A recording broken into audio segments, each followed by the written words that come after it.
Olipa kerran kaukaisessa maassa tyttö, joka oli hyvin kaunis, kunnioitettu ja kaikkien ihannoima. Hänen vanhempansa rakastivat tätä todella paljon ja... Etten tuuni sitä perskuta! Oho, pahoitteluni, väärä tarina. Elipä kerran kaukaisessa maassa ei niin kaunis, ei niin kunnioitettu ja ei niin kaikkien ihanoima tyttörukka, jota ei todellakaan rakastettu. Niin, ja hän asui uunissa. Päästä minut ulos! Mä umpeen tunkio! Et tule sieltä ulos ennen kuin olet puunannut uunin niin puhtaaksi, että siitä näkee peilikuvansa! Mutta eihän uunista tarvitse nähdä peilikuvansa. Pää kiinni ja töihin siitä! Annoin sinulle sinne täysin hyvän hammasharjan uunin puhdistusta varten, ja näinkö kiität minua? Kiittämätön kakara! No jaa, onneksi ne otat taas WC-pönttöön.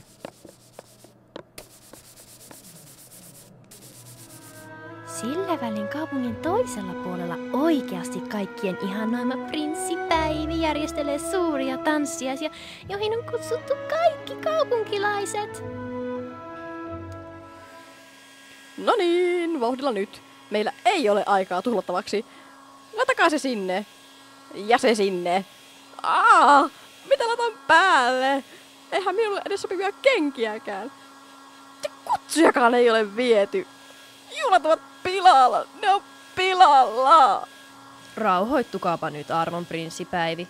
Vaatteenne valittiin jo kuukausi sitten, kenkänne saapuivat viikko sitten ja kutsuja viedään parhaillaan.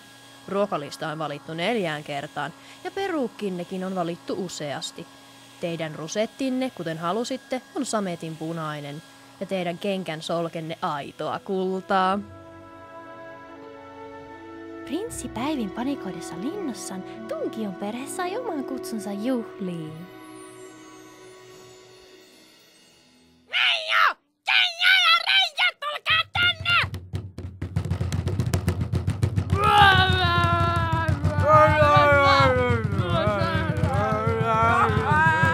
Mitä asiaa, mutsi?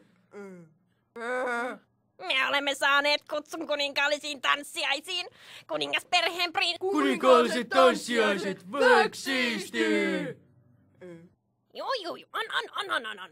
Kuitenkin juhlat järjestetään kuningasperheen nuorimmaisen Päivin kunniaksi, joten haluan, että pukeudutte illaksi näyttävästi.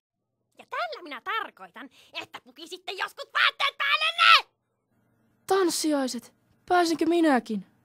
No et! Pysy siellä, pentu, eikä asiasta puhuta enää. Minä menen nyt valmistautumaan juhliin. Tanssiaiset, ei siistiä! Mä kyllä kosin sitä prinsessa Päiviä. Eipäs kun mä. No ette todellakaan kosi, koska Päivi on mun maameista fiksuin. Ihan kuin se, että kun sä osaat siitä kengännahas tekee susta fiksumpaa kuin me. Niin, mä käyn jotenkin paljon hienompia tarjalenkkareita. Ei kyllä oikein kuule. Paljon myöhemmin Tunkion äitipuoli ja hänen veljensä Veijo, Reijo ja Keijo poistuivat isolla limusiinillaan kohti kuninkaan linnaa, jättäen Tunkion siivoamaan lopputaloa kotiin. Tunkio ei kuitenkaan ole tyytyväinen kohtalonsa ja päättää tehdä asialle jotain. Tämä on tylsää. Minäkin haluan myös juhlimaan. En jaksa enää siivota. Tämä loppu nyt. Liftaan itseni juhliin.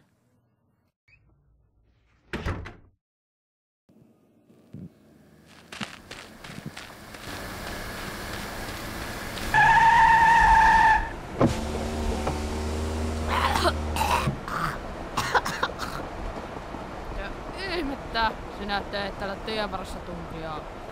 Haltia, mummi. Et ikinä usko, mitä minulla on tapahtunut. Ensin äitipuoli tunki minut uuniin hammasharjan kanssa. Hammasharjan. Ja käski Voi elämä. En käskenyt tuota kertomaan koko elämän. Oikeastaan en käskenyt häntä kertomaan yhtään mitään. Ärsyttävä pentu. Niin, ja nyt olen tässä liftaamassa juhliin, mutta minulla ei ole kunnollisia vaatteita, eikä kenkiä, ja tukkanikin on sekaisin. Eikä minulla ole myöskään kunnollista meikkiä. Hemmetti Tunkio! Hyppää nyt kyytiin, niin käydään kaupan kautta ostamassa sinulle jotain. Kunhan vaan olet hiljaa hetken. Haltijamummi, oot ihan paras.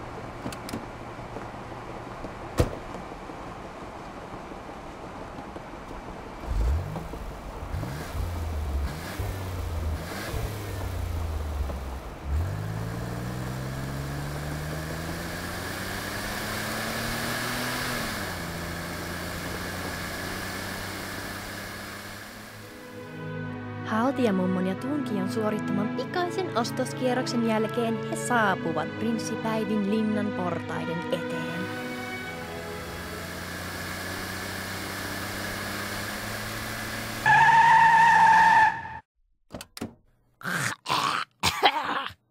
Muista, Tunkio, että nuo kalliit lasikengät sinun pitää palauttaa kello 24 mennessä. Ne on taikakengät ja saavat sinut näyttämään rikkaalta vain siihen asti. Sitten muutut takaisin rääsyläiseksi. Voi kiitos, haltijamummi, kiitos.